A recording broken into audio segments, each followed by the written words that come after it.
শিক্ষকদের এই করুণ অবস্থার প্রেক্ষিতে বিবেচনা করে আমরা শিক্ষকদের সাথে আমরা অবস্থান কর্মসূচি গ্রহণ করছি। আমরা ঘোষণা দিচ্ছি যতক্ষণ পর্যন্ত শিক্ষকদের দাবি না মানা না হবে ততক্ষণ পর্যন্ত নেতৃবৃন্দ আপনাদের সাথে থাকবেন। দাবি দেওয়া আদায় না হবে যতক্ষণ পর্যন্ত শিক্ষকরা সন্তুষ্ট না হবেন ততক্ষণ পর্যন্ত আপনাদের সাথে জাতীয় নাগরিক পার্টির কেন্দ্রীয় নেতৃবৃন্দ অবস্থান গ্রহণ করবেন।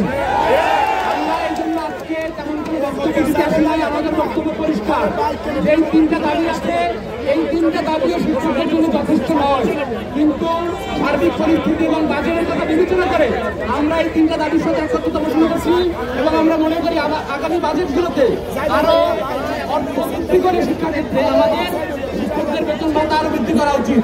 আপনারা জানেন গতকালকে রাতে জাতীয় নাগরিক পার্টির সম্মানিত আহ্বায়ক আমাদের স্পষ্ট বিবৃতি দিয়ে জানিয়েছেন শিক্ষকদের জাতীয়করণের মধ্য দিয়ে বেতন বৈষম্য কমিয়ে আনতে হবে এবং এই দাবির সাথে একত্রিত পোষণ করেছেন।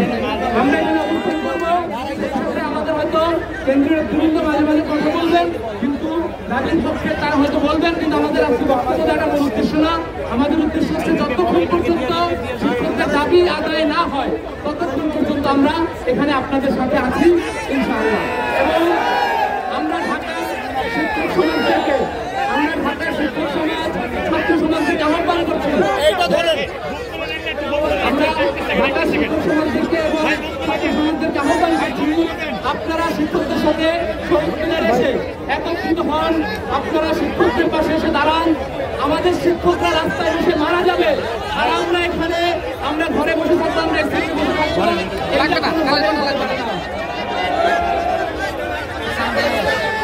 ভাই দাঁড়ায় বললে সবাই